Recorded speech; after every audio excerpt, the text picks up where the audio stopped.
for Messanso Mamunina, a pa bar and a bar, acromatic small ones are acromatic dear for dear bar, and I bring up the other memoir. As for the Boras in Modern Apostle, Ghana, I able to ban John Money Mahama say. Obi say, you are winner or they brain because just under 1 month, Yama cost for Ghana and the other four and wash. Ghana people be soon, and just and see John Money Mahama, bulletproof car, Wakato, and Yas and Ketua, and I see private jet twins and so cost just under 1 month, no, they say car all bono. After 4 and 2 years, Bosia finance minister, Bosia 6.3 billion Ghana cedis. Just say, out of 4, near my cost for Ghana has it, Namensaka. Latest one, cry air cost, with the Medina Bremo, our automatic, so the former now young coffee latest news, so about to Ghana, a bar, a Jagan has some come our automatic.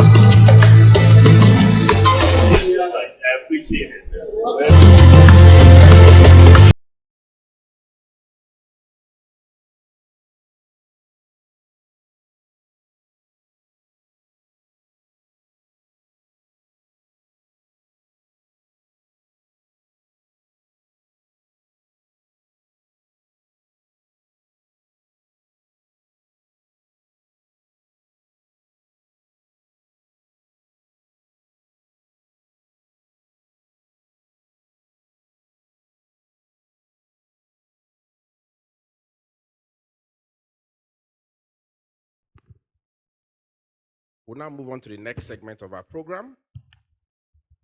Our keynote speaker is the former Vice President of the Federal Republic of Ghana, serving from 2017 to 2025. As Vice President, he chaired the Economic Management Team, playing a pivotal role in shaping government policies and ensuring their effective implementation.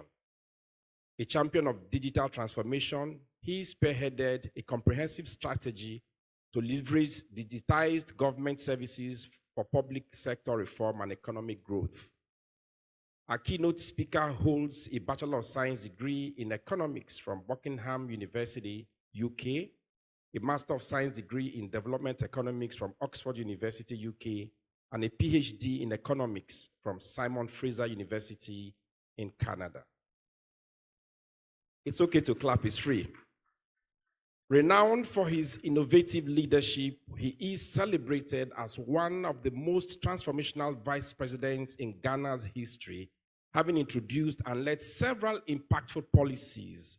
In November 2023, he was overwhelmingly elected as the flag bearer of the new Patriotic Party (NPP) for the 2024 elections, though his party did not prevail in the general election. And it is important to state here that even though his party did not prevail, he was, in quote, gracious enough to concede defeat even before the elections were fully announced. And that's what we think Africa needs. Our keynote speaker is widely admired for his humility, his honesty, hard work, and compassion.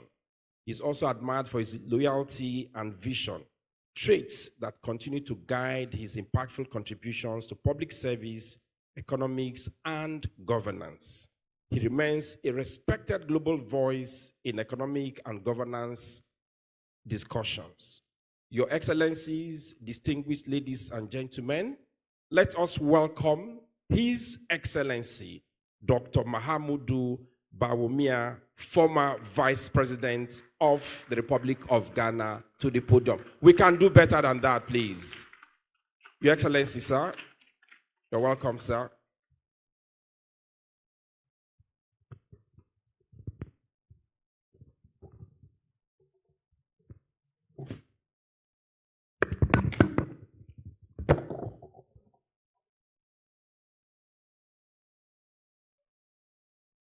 Thank you. Thank you very much, MC, for those very kind words. the Vice President of the Federal Republic of Nigeria, represented by His Excellency Dr. Hakeem Baba Ahmed, political advisor, governors and former governors here present, former ministers and ministers, Executive Director of the African Center for Leadership Strategy and Development, the immediate past majority leader of Ghana's parliament and the Minister for Parliamentary Affairs, representatives from the CDD, WFD, PACA, National Peace Committee, who are the conveners of this conference, the speakers and panelists, civil society organizations, the media, distinguished invited guests, ladies and gentlemen. Let me first thank the organizers and conveners of this very important meeting for the excellent choice on the important topic of strengthening Nigeria's democracy under the theme Pathways to Good Governance and Political Integrity. This couldn't have been more appropriate given recent political developments in Nigeria and other countries.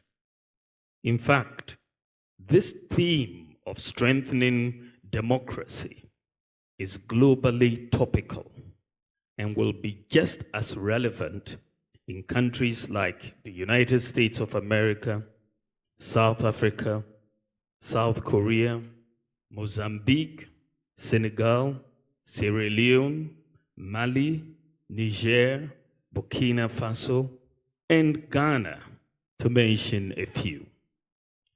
Ladies and gentlemen, between 2020 and 2023, there have been about 8 coups d'etats in Africa. A few leaders have also changed or are changing their constitutions to allow them to stay in power beyond their constitutionally mandated terms. The increasing fragility of democracy in Africa and across the world is cause for concern. In democratic countries, the will of the people is expressed through elections, and leaders, especially incumbents, must trust the electoral process and accept the will of the people for the survival of democracy. Ladies and gentlemen, the year 2024 has been described as the year of political disruption because out of elections held in 60 countries, incumbents lost 80% of the elections, largely on account of increased cost of living following the COVID pandemic, amongst other reasons. We have seen major examples of this political disruption in countries like South Africa, the United Kingdom, the USA, Japan, India, Sierra Leone, Botswana, and Senegal, to mention a few. In Ghana, the presidential and parliamentary elections were held just last month. As an incumbent vice president, I was also the ruling party candidate for the presidency. Before the election, there was the usual anxiety expressed by the opposition, as well as the diplomatic community. And we have this expression of anxiety virtually in every election.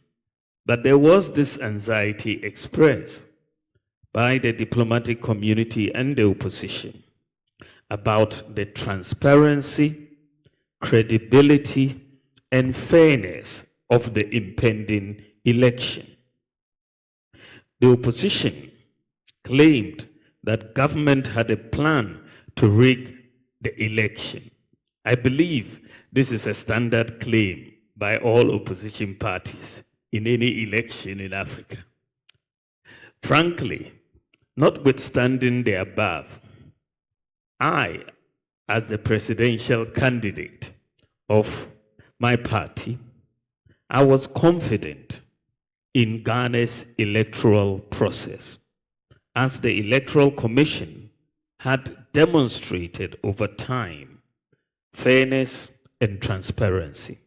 In fact, in Ghana, we spent quite a lot of time on electoral reform over the years. In addition to this, I was confident of winning the election on December 7th, based on what I considered to be the solid record of achievement, notwithstanding the economic challenges we faced. However, when the polls closed on December 7th and counting began, we started receiving the results from our party's collation centers. We had set up a very elaborate scheme of collating our results, and we started receiving the results from our collation sectors. By 3 a.m. on Sunday, because the election was on Saturday, it was obvious from the data that we had received from our collation centers that my opponent, the former president and now president, John Dramani Mahama, had decisively won the election. I knew, so by 3 a.m., I had come to this conclusion that we had lost the election. I knew it would take between 48 to 72 hours for the Electoral Commission to collate and announce the official results. I was very cognizant of the tension and the potential violence that could result if there was a long, drawn-out process of announcing the results. Indeed, the tension had begun to mount. I therefore took the decision to hold a press conference at 9 a.m. the next morning. I asked for them to call the press the next morning at 9 a.m. to concede the election to my opponent, even before the EC had announced and collated the results.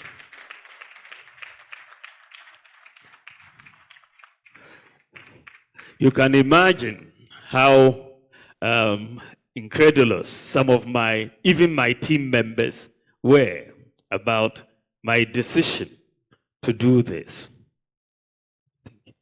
They said, we have to wait for the EC. And I said, our data collation, I believe, is correct. The EC will not have any different data from what we have collected. So I believed that my concession within 14 hours of the close of the polls was in the supreme interest of Ghana's democracy and peace.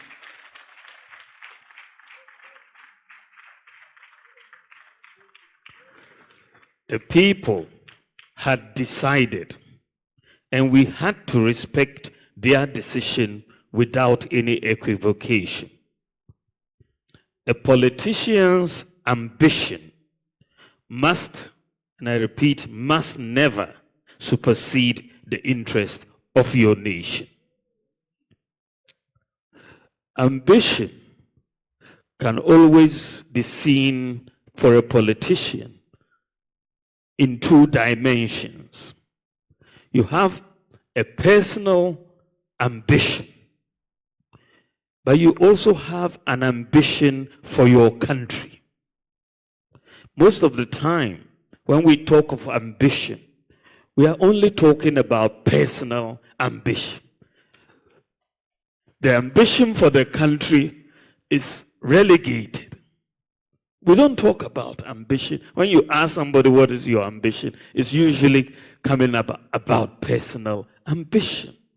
But for a politician, you face these two dimensions of ambition. The ambition for yourself and the ambition for your country.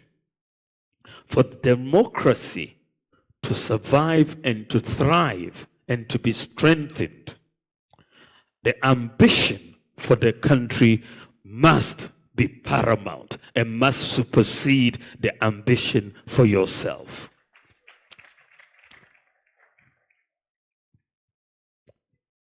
Ladies and gentlemen, elections are not do or die affairs. That's what we must understand. The right of the citizenry to choose leaders in a free, transparent manner is sacrosanct and remains one of the most vital anchors of a true democratic dispensation. By choosing and or changing leaders through the ballot box, though necessary, is not sufficient to guarantee a true flourishing democratic culture. Ladies and gentlemen, there are several other imperatives, including the often taken for granted issues that, when combined with peaceful and credible elections, enrich and sustain our democracy. I therefore propose to continue with the rest of my speech by looking at the common threats to our democracy, and then proceed to suggest, in my opinion, the things we can do to grow a democratic culture that is resilient enough to deliver governance, economic, and social dividends. Ladies and gentlemen, one of the most important determinants of a flourishing democracy is the quality of institutions. Institutions capable of guaranteeing rights, including property rights, and checking the wanton abuse of power.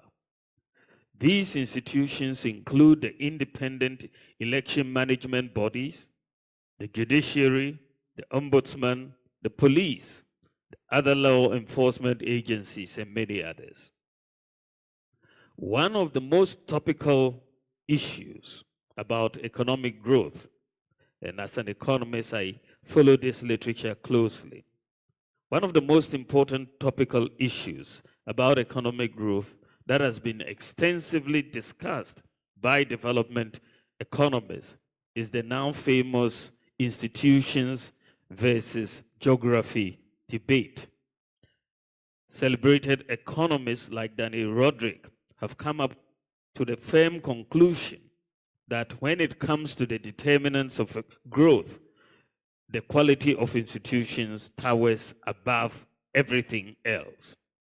Unfortunately, whilst the culture of peacefully choosing leaders is being entrenched, these institutions that should determine our growth are becoming weak and endangered.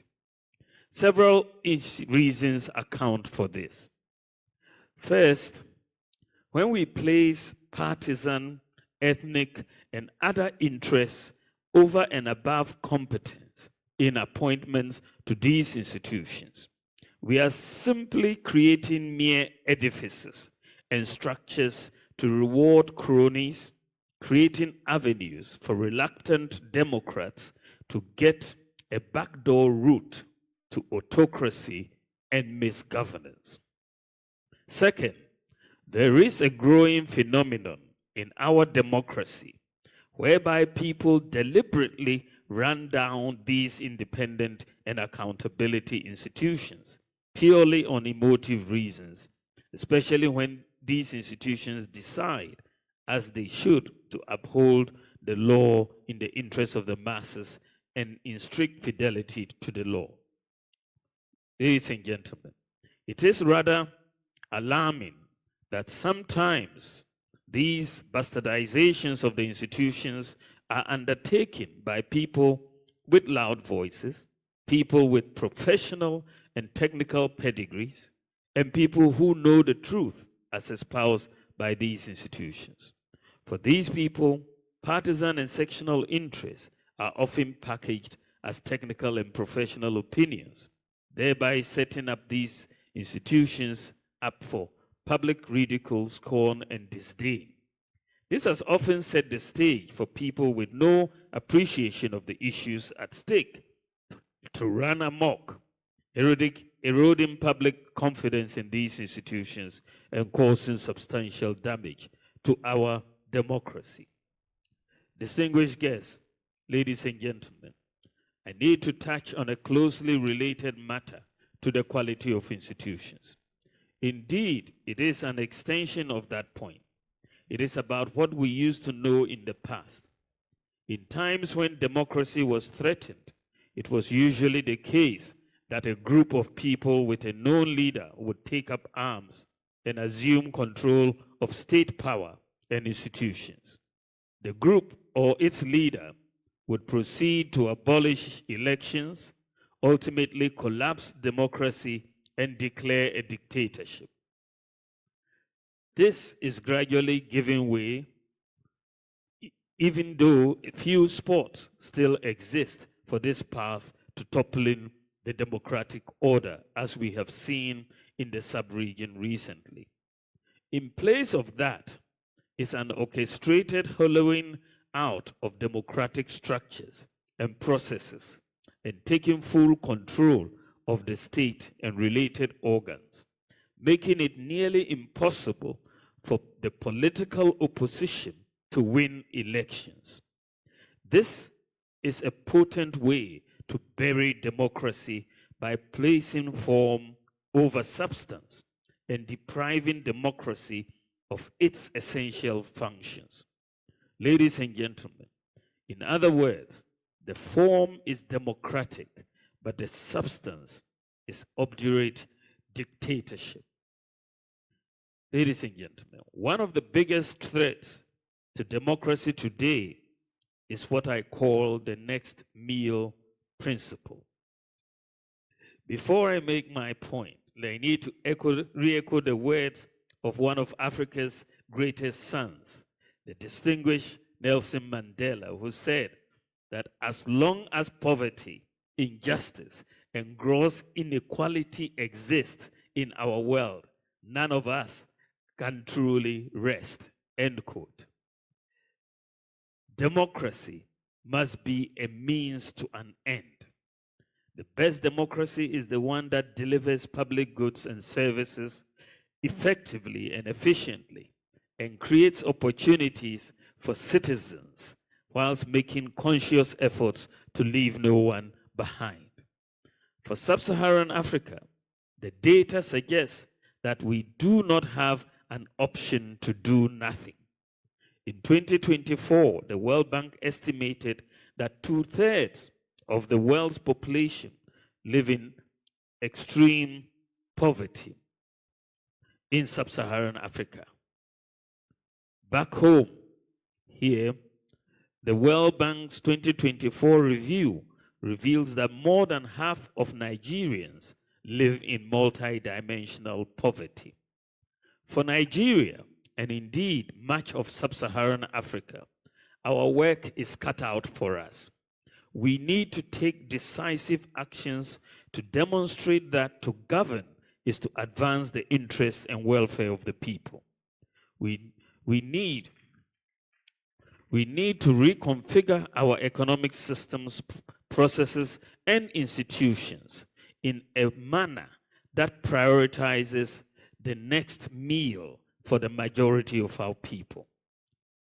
For far too long, the focus has been on ticking the boxes on democratic institutions, much to the neglect of what those institutions have been able to produce for the ordinary citizen. The person who is unable to afford the next Eba meal is unlikely to appreciate any data on democratic progress. Ladies and gentlemen, there is growing apprehension among the citizenry about the relevance and usefulness of government institutions, with many people losing faith in these institutions. This is concerning and portends a bleak future for democratic sustenance if we do not rise to the occasion, and quickly too. For our democracy to remain relevant and sustainable, actors need to ensure that citizens have confidence in the democratic system to address their needs and concerns, particularly basic needs, which I call the next meal principle. Distinguished ladies and gentlemen, I now turn attention to a matter right in front of us, and which we continue surprisingly to downplay. I'm talking about the youth demography, or what is known in modern speak as the Gen Z demographic, and the potential of a growing youthful population to make or unmake democracy. Across the world, we have seen young people stand up to dictatorial or malfunctional governance architectures, bringing in ugly outcomes in certain cases. These have often happened because young people are considered the next generation and have a bounden duty to ensure that the actions we take today do not jeopardize their future. Viewed from that lens, one is tempted to say young people have played key roles in rescuing failing democratic systems by confronting and defying dictatorships or systems that are no longer fit for purpose. But there is a catch, ladies and gentlemen. We know that the youth demographic is not necessarily homogeneous, and that comes with some challenges. In many cases, some young people have rather helped misgovernance to fester by becoming proxies to perpetuate injustice and or obstruct the smooth functioning of systems that will promote good governance. So I've presented two scenarios: the youth as enablers of democratic sustenance and the youth as outlets for misgovernance. But whichever lens one views this, the real pointer can only be one thing. We need to ensure that democracy delivers inclusive opportunities. The productive energies of our young people need to be harnessed properly to empower them to play positive roles in democratic sustenance. Whilst we ponder over this suggestion, I want to share once again some figures from the 2023 Open Society Barometer report with you. When I read this report, I was shocked to find out that 30% and 38% of young people in Nigeria and Ghana, respectively, said army rule was good for the citizenry. Yes, that's quite high. That is food for thought. Ladies and gentlemen, we cannot talk about a deepening democratic culture without devoting time to the role of the citizen. Have we played our roles in sustaining democracy? To answer this question, I'll first borrow some lines from President Barack Obama. And he says, and I quote, "The role of the citizen in our democracy does not end with your vote," end quote. Deepening and sustaining our democracy will require that citizens step up to the plate and show a greater voice, a voice that is long on policy coherence and strengthening systems, and a voice that is short on rhetoric and plain political partisan verbiage. In that way, we can hold political office holders accountable for their actions and teleguide governance efforts towards strengthening and consolidating democratic governance. Ladies and gentlemen, I'm expanding the citizen discussion to include politicians and political office holders. This group has a primary duty to demonstrate commitment to growing a democratic dispensation that upholds rights and delivers benefits to citizens. They must eschew corruption, nepotism, and the power at all costs posture. Any politician or national leader that threatens fire and brimstone while seeking power is not looking to serve the people. Such a politician is seeking power for ulterior motives. This category of politicians threatens our democracy. For our democracy to succeed and remain useful for the citizenry, ladies and gentlemen, we require a new set of leaders. Leaders who place national interests over and above individual parochial interests. Leaders who have no political integrity should not be in politics. The generality of citizens must ensure that we consign greedy politicians to the basket of irrelevance and project selfless and generational thinkers to the front row of leadership and service. Citizens owe this duty to themselves, God, and the country. Distinguished ladies and gentlemen, let me summarize a few of the points that I've made. First, in terms of sustaining democracy, strengthening it. First, we must recognize that democracy is more than casting ballots and declaring winners and losers. We must work to strengthen independent, constitutional, and democratic institutions. The time spent and the resources spent to strengthen our independent, constitutional, and democratic institutions will be very worth it. It's really going to be huge for Nigeria and other countries to spend the resources and time to strengthen independent, constitutional, and democratic institutions. They represent the fuel on which the engines of democracy run. Second, ladies and gentlemen, we should prioritize the next meal principle in configuring democratic systems and processes. A democracy that cannot deliver broad-based prosperity to all sections of society, with your permission, ladies and gentlemen, that type of democracy is a democracy.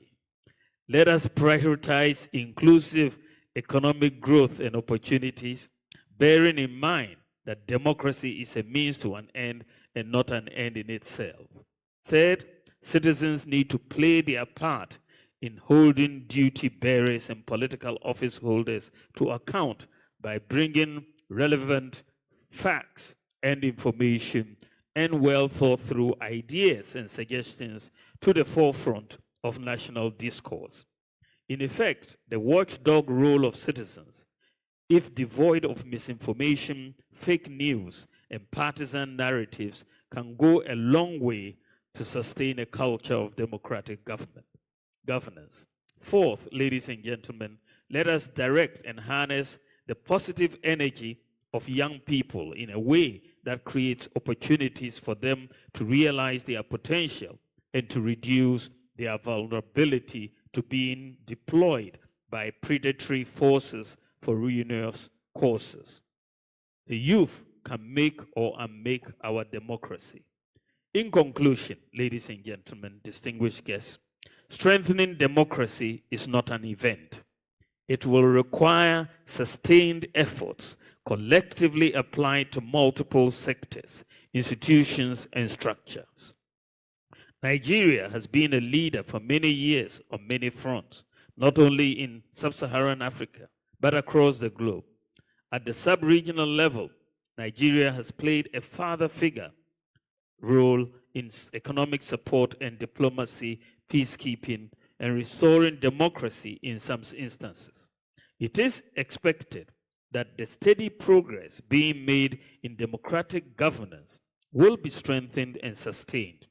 We therefore need to work assiduously to strengthen democracy by staying true to its prerequisites. Despite the imperfections of democracy, it remains the preferred form of governance that can guarantee individual liberties and rights.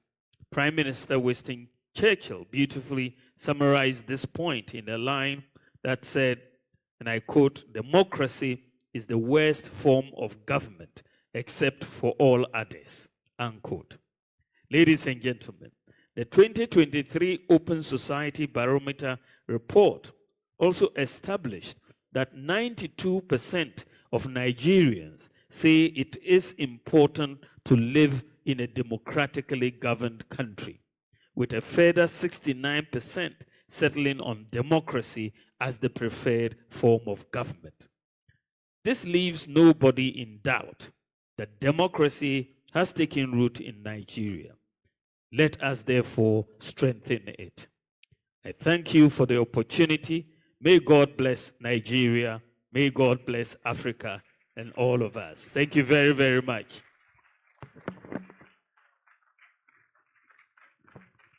I believe we can keep clapping. Thank you very much, sir. Thank you very much, sir, our special guest of honor, for that brilliant keynote address. May we all be seated.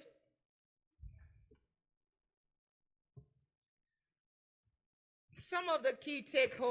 Ọ̀dọ̀fọ̀ nọ̀sí na dance die anaasẹ ẹyẹ the evidence na dance ni ẹwọ aburukyire ọ̀tọ̀fọ̀ nọ̀sí ni evidence ẹwọ aburukyire wei die Felika Dochi ní nyàmú kọ̀hwẹ́ nsẹ́m a ẹkọ̀ so no video no twa bu screen so audio no so na mo tie mu ọ̀dọ̀fọ̀ wei ní nsẹ́m a ẹkọ̀ so ẹwọ Ghana ha sí right after the election ẹkọ̀ so any appointment anaasẹ Eddie John Dramani Mahama AC so as the president-elect of the Republic of Ghana, Sema Yako Sona, Mr. Bina Abreu, our commanding. So, for the CIA, believe me, I see Macron.